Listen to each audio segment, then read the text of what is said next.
rytas ir sveiki atvykę antrąją vlogmas dieną. Tai iš tikrųjų surėjo jo išėjom į lauką, bet išėjom iki pirmos sankryžos ir grįžtam namo. Nes jau jam per šalta ir jis jau tempia atgal. Šiaip jis gan stiprus, taip įsispiria ir tempia. Nu, žodžiu, nieko nepadarysi, turi eiti arba jį paimti ir nešti tolyn. Keliame namo, pasidarysim kažką pusryčių, atsikeliam gan vėlokai. Nors aš dar atsibudau, buvo apie 6 berods. Jo, vakargi taip ilgai tą vlogą dariau iki 12, man atrodo. Po to jau užmigau, atsibudau apie 6, atrodo, kad nedariau miego, bet paskaičiau knygą ir vėl užsiminiau, tai vat ir miegom iki 10 tada. Jau viskas. Einam namo greitai. Einam. Sunkiai einam, viskas, bėgam namo. Tai. Jo, kaip sakiau, gaminsim kažką pusryčiam, tai sugalvojau pasidaryti vaflių, belgiškų vaflių. Tai pagal kažkokį rastą internete neskelbimą, kaip jis vadinasi, receptą. Pagal Beatos virtuvę žiūriu, tai iš Beatos puslapio vaflių belgiškų receptas. Tai va, viską maždaug susidėjau. Kaip pamatėte, turiu mikrofoną. Tai iš tikrųjų pagalvojau atsinaujinti šiek tiek tos įrangos ir pabandyti mikrofoną. Tai čia bus pirmas toks filmavimas, tai žiūrėsim kokybę, kaip bus su šito mikrofonu. Nes šiaip ir vakar jau, kaip matau, irgi žiūrėjau, kad mašina, jeigu važiuoja ir neturi mikrofono, nu tai labai girdis tas pašalinis garsas. Tai sakau, žodžiu, pabandysim. Keistai atrodo dabar, bet, nu, nieko. Bet grįžtant jo į pusryčių temą, tai taip, reikės 3 kiaušinių, 4 šaukštų cukraus, vanilinio cukraus, truputį druskos, 200 miltų, 1,5 šaukštelio kepimo miltelių, 100 gramų sviesto, 150 ml pieno ir 2 šaukštų grietinės. Grietinės neturiu, tai tada nebus.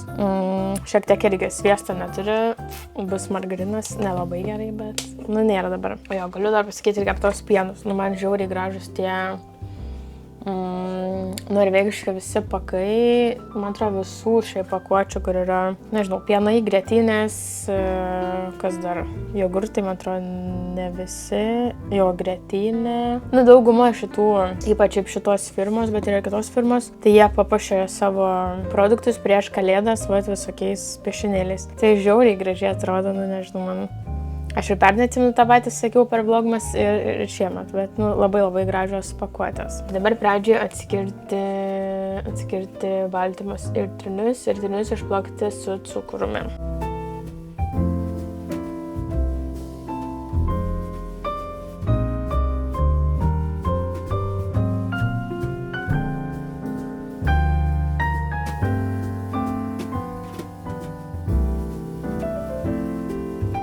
Iš tikrųjų visai sudėtingas procesas atskirti trynius.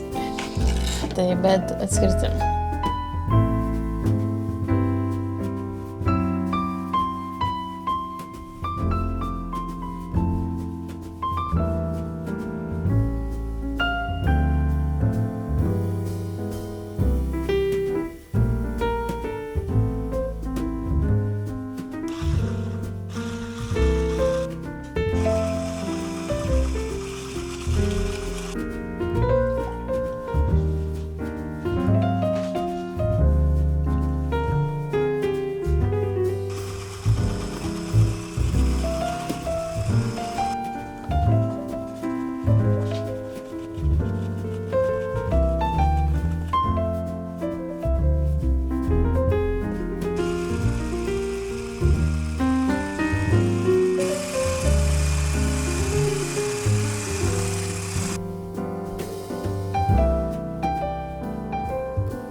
Ir jau suplakiau dar kiaušinio baltymą, kur pamiršau paspausti filmuoti, tai bet išsiplakiau iš tikrųjų į putas ir tada sumaišom ir palaukti šiek tiek ir galim kepti.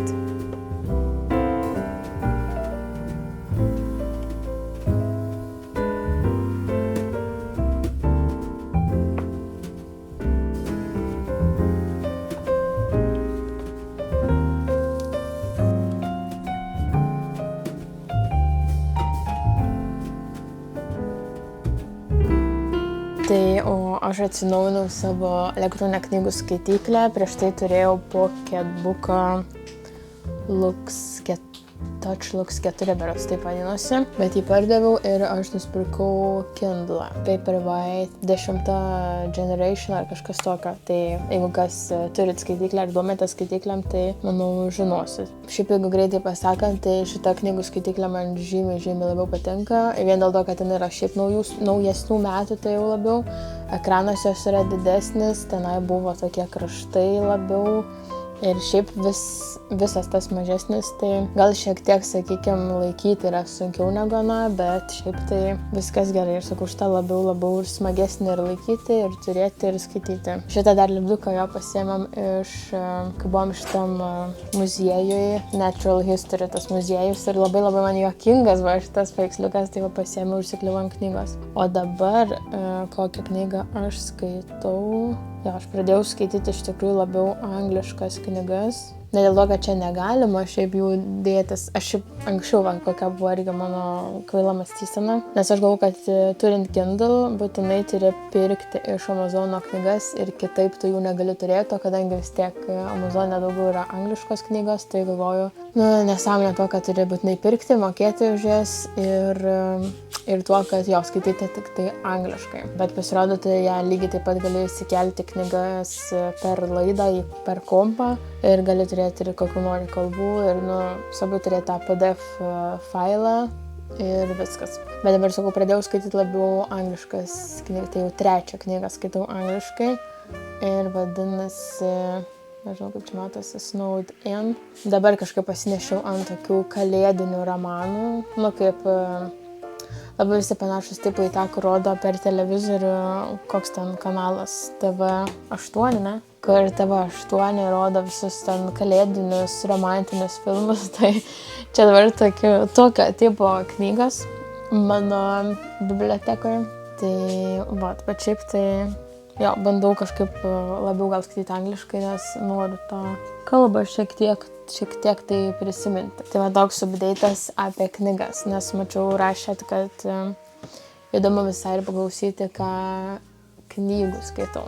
Tai šiaip jo neparodžiau dar vieno advento kalendoriaus, kurį gavau iš Lietuvos, tai iš tėvų. Tai buvo arbatų kalendorius. Šiaip aš jau labai seniai norėjau arbatų kalendoriaus, tai gavau, taip visi atrodo, toks milžiniškas, ilgas ir kiekvieną dieną yra po vieną arbatą. Tai vakar aš jo pamiršau ir neišgėriau. Jo vakar dienos buvo žalia arbata su pipirminte, o antros dienos žolelio arbata herba mate su apelsinais ir guarana.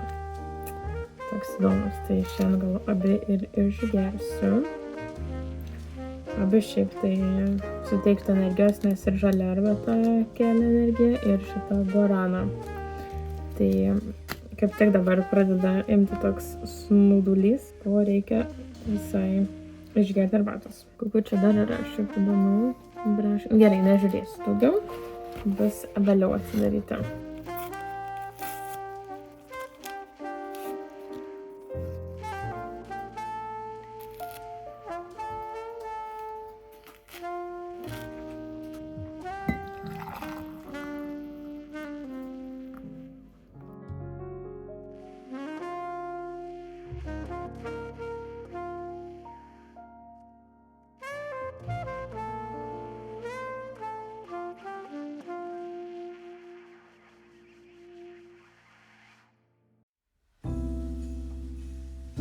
Tai išėjom dabar į lauką, tai va jau 3, kiek čia po 3, beveik 4 dienos.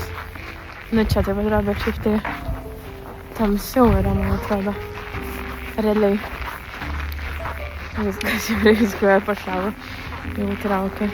Tai jo, temperatūra, mačiau, dabar yra -12 ar 13, o tipo, ta jutiminė -16. Bet atrodo, kad dar šalčiau.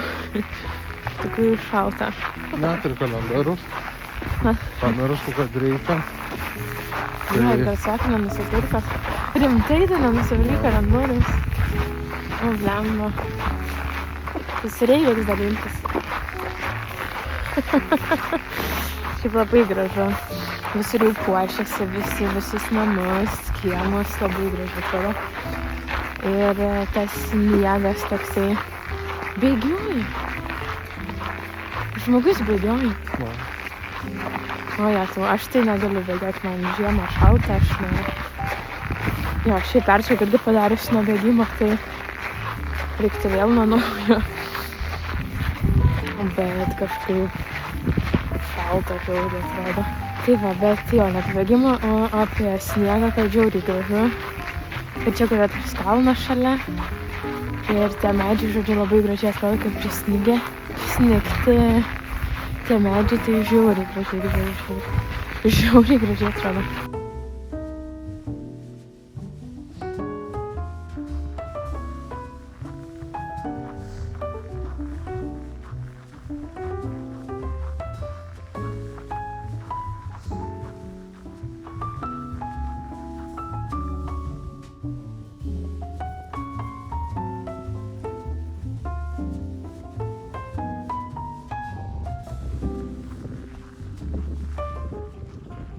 Dabar montuoju video, žodžiu, ir susinervinau, nes nebespaudžiau filmuoti, kai atidarinėjom kalendorių tiek Rėjaus, tiek mano. Tai va, tai žodžiu, nežinau.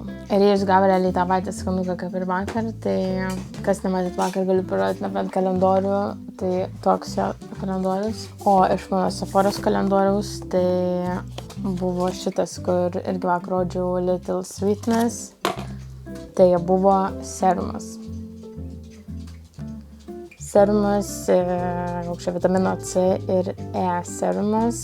Tai šiaip aš serumų nesu labai didelė gerbėja, nes tingiu teptis iš tikrųjų, atvirai sakant. Ir tiesiog man atrodo greitai nusiprausti, susitepti veido kremą ir viskas eiti toliau. Bet iš tikrųjų serumai, nėra jie blogai ir ne veltui jie tikriausiai sukirti, tai gal reiks šitą irgi labiau pabandyti. Bet žiūri, prašau naudoti ir ryte ir vakare, bet šiaip jeigu naudojate C vitaminą ryte, taip ir nereikia naudoti ir saulės kremą, einant į lauką. Tai va, toks feilas jau antrą dieną, jau du buvo filmukai, kurių galvojau, kad filmuoju, bet iš tikrųjų nefilmuoju. Tai ir būna, kaip antrą kartą pamėtai nufilmuoti, vis tiek pasakai ne tai, ką tu pirmą kartą pasakai. Ir, žodžiu, reikia prisiminti tą filmavimą, arba iš tikrųjų reikia įsigyti man kamerą. Šiaip jau galvoju apie kamerą, bet nežinau, vis tiek, kamera šiek tiek kainuoja, tai va dėl to nežinau, ar labai verta į tai investuoti. Tai va, toks tas advento kalendorius su šiandienos serumu, iš tikrųjų labai nebloga dovana šiandien. Tai tikrai apsidžiaugiau ir visai nesitikėjau. O daugiau, jo, montuoju tada šitą filmuką, vat geriu arbatą ir vėliau, nežinau, gal eisiu pažiūrėti filmą arba šiaip YouTube. Arba skaitysiu knygą.